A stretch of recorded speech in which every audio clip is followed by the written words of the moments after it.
या देवी सर्वभूतेषु शक्तिरूपेण संस्थिता नमस्तस्यै नमस्तस्यै नमस्तस्यै नमो नमः।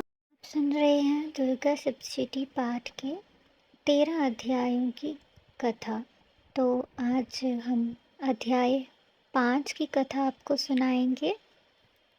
5वां अध्याय, देवताओं द्वारा देवी की स्तुति। महर्षि मेधा ने कहा, पूर्व काल में शुंभ निशुंभ नामक असुरों ने अपने बल के मद से इंद्र का त्रिलोकी का राज्य और यज्ञ के भाग छीन लिए और वह दोनों इस प्रकार सूर्य, चंद्रमा, धर्मराज और वरुण के अधिकार भी छीनकर स्वयं ही उनका उपयोग करने लगे। वायु और अग्नि का कार्य भी वही करने लगे और इसके पश्चात उन्होंने जिन देवताओं का राज्य छीना था उनको अपने अपने स्थान से निकाल दिया। इस तरह से अधिकार छीने हुए तथा दैत्यों द्वारा निकाले हुए देवता अपराजिता देवी का स्मरण करने लगे कि देवी ने हमको वर दिया था कि मैं तुम्हारी संपूर्ण विपत्तियों को नष्ट करके रक्षा करूंगी। ऐसा विचार कर सब देवता हिमालय पर गए भगवती विष्णु माया की स्तुति करने लगे। देवताओं ने कहा, देवी को नमस्कार है, शिव को नमस्कार है, प्रकृति और भद्रा को नमस्कार है। हम लोग रुद्रा, नित्य और गौरी को नमस्कार करते हैं। ज्योत्सनामयी, चंद्र रूपिणी व सुख रूपा देवी को नमस्कार करते हैं। शरणागतों का कल्याण करने वाली वृद्धि और सिद्धि रूपा देवी को हम बार बार नमस्कार करते हैं। और नैऋति, राजाओं की लक्ष्मी तथा सर्वाणी को नमस्कार है। दुर्गा को दुर्गा स्थलों को पार करने वाली दुर्गा पारा, सारा, सर्वकारिणी ख्याति, कृष्ण और धूम्र देवी को सदैव नमस्कार है। अत्यंत सौम्य और अत्यंत रौद्र रूपा को हम नमस्कार करते हैं, उन्हें हमारा बारंबार प्रणाम है। जगत की आधारभूत कृति देवी को बार बार नमस्कार करते हैं। जिस देवी को प्राणी मात्र विष्णु माया कहते हैं उनको नमस्कार है, उनको नमस्कार है, उनको नमस्कार है। जो देवी संपूर्ण प्राणियों में चेतना कहलाती है उसको नमस्कार है, उसको नमस्कार है, उसको नमस्कार है।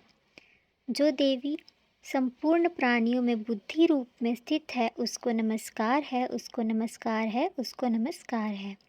जो देवी सब प्राणियों में निद्रा रूप में विराजमान है उसको नमस्कार है, उसको नमस्कार है, उसको नमस्कार है।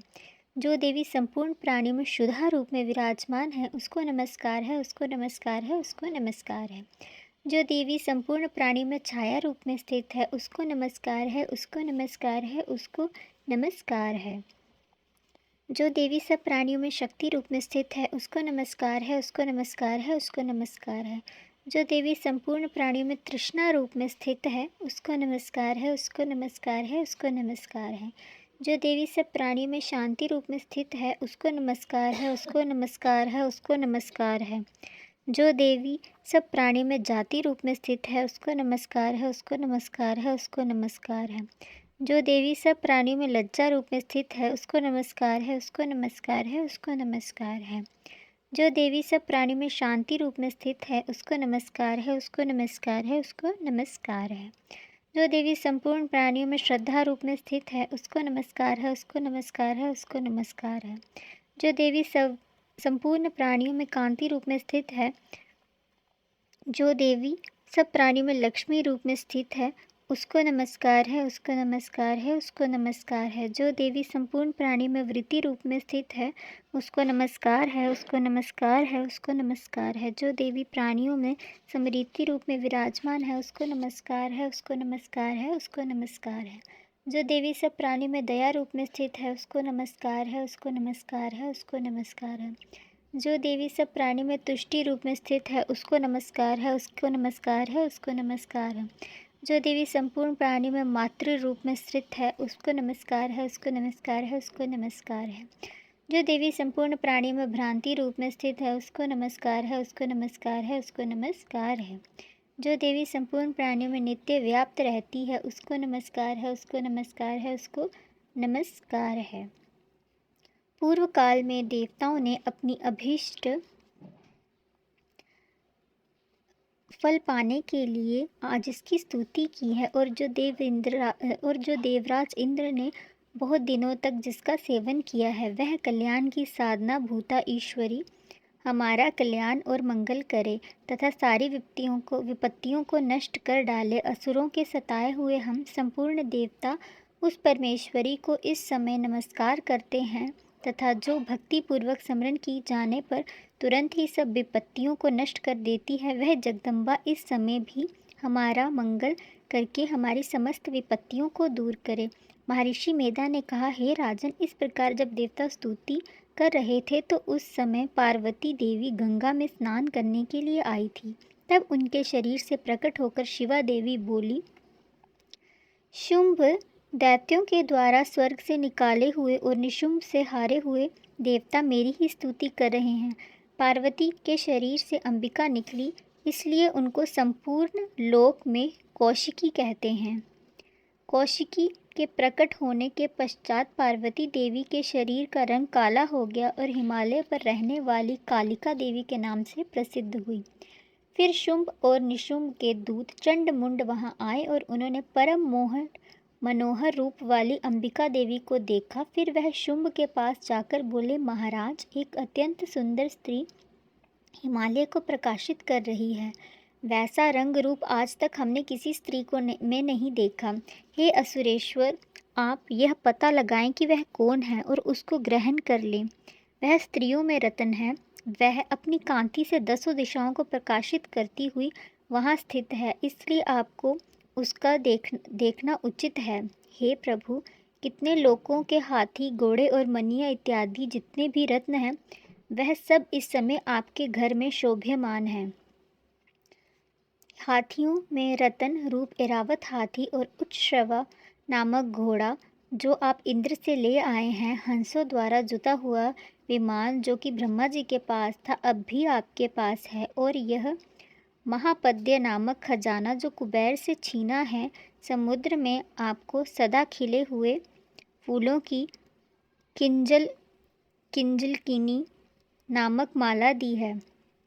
वरुण का कंचन की वर्षा करने वाला शस्त्र आपके पास है। रथों में श्रेष्ठ प्रजापति का रथ भी आपके पास है। हे दैत्येंद्र, मृत्यु से उत्क्रांतिदा नामक शक्ति भी आपने छीन ली है, और वरुण का पाश भी आपके भ्राता निशुंभ के पास है, और समुद्र में पैदा होने वाले सब प्रकार के रत्न आपके भ्राता निशुंभ के अधिकार में हैं, और जो अग्नि से ना जल सके ऐसे 2 वस्त्र भी अग्निदेव ने आपको दिए हैं। हे दैत्यराज, इस प्रकार सारी रतन रूपी वस्तुएं आप संग्रह कर चुके हो, तो फिर आप वह कल्याणमयी स्त्रियों में रतन रूप अनुपम स्त्री आप क्यों नहीं ग्रहण करते? महर्षि मेधा बोले, चंडमुंड का यह वचन सुनकर शुंभ ने विचारा कि सुग्रीव को अपने दूत बनाकर देवी के पास भेजा। प्रथम उसको सब कुछ समझा दिया और कहा कि वहां जाकर तुम उसको अच्छी तरह से समझाना और ऐसा उपाय करना जिससे वह प्रसन्न होकर तुरंत मेरे पास चली आए। भली प्रकार समझाकर कहना। दूत सुग्रीव पर्वत के उस रमणीय भाग में पहुंचा जहां देवी रहती थी। दूत ने कहा, हे देवी, दैत्यों का राजा शुंभ जो इस समय तीनों लोकों का स्वामी है, मैं उसका दूत हूँ और यहाँ तुम्हारे पास आया हूँ। संपूर्ण देवता उसकी आज्ञा एक स्वर में मानते हैं। अब जो कुछ उसने कहला भेजा है वह सुनो। उसने कहा है, इस समय संपूर्ण त्रिलोकी मेरे वश में है और संपूर्ण यज्ञों के भागों का पृथक पृथक मैं ही लेता हूँ, और तीनों लोकों में जितने श्रेष्ठ रत्न हैं वह सब मेरे पास है। देवराज इंद्र का वाहन ऐरावत मेरे पास है जो मैंने उनसे छीन लिया है। उच्च श्रवा नामक घोड़ा जो क्षीर सागर मंथन करने से प्रकट हुआ था, उसे देवताओं ने मुझे समर्पित किया। हे सुंदरी, इसके अतिरिक्त और भी जो रतन भूषण पदार्थ देवताओं के पास थे वह सब मेरे पास हैं। हे देवी, मैं तुम्हें संसार की स्त्रियों में रतन मानता हूँ, क्योंकि रत्नों का उपभोग करने वाला मैं ही हूँ। हे चंचल कटाक्षों वाली सुंदरी, अब ये मैं तुझ पर छोड़ता हूँ कि तू मेरे या मेरे भाई महापराक्रमी निशुंभ की सेवा में आ जाए। यदि तू मुझे वरेगी तो तुझे अतुल महान ऐश्वर्य की प्राप्ति होगी। अतः तुम अपनी बुद्धि से यह विचार कर मेरे पास चली आओ। महर्षि मेधा ने कहा, दूत के ऐसा कहने पर संपूर्ण जगत का कल्याण करने वाली भगवती दुर्गा मन ही मन मुस्काई इस प्रकार कहने लगी। देवी ने कहा, हे दूत, तू जो कुछ कह रहा है वह सब सत्य है और उसमें किंचित मात्र भी झूठ नहीं है। शुंभ इस समय तीनों लोगों का स्वामी है और निशुंभ भी उसी की तरह पराक्रमी है, किंतु इसके संबंध में मैं जो प्रतिज्ञा कर चुकी हूँ उसे मैं कैसे जुठला सकती हूँ। अतः तू मैंने जो प्रतिज्ञा की है उसे सुन। जो मुझे युद्ध में जीत लेगा और मेरे अभिमान को खंडित करेगा तथा बल में मेरे समान होगा वही मेरा स्वामी होगा। इसलिए शुंभ अथवा पराक्रमी निशुंभ यहाँ आवे और युद्ध में जीत कर मुझसे विवाह कर लें। उसमें भला देर की क्या आवश्यकता है। दूत ने कहा, हे देवी, तुम अभिमान से भरी हुई हो, मेरे सामने तुम ऐसी बातें ना करो।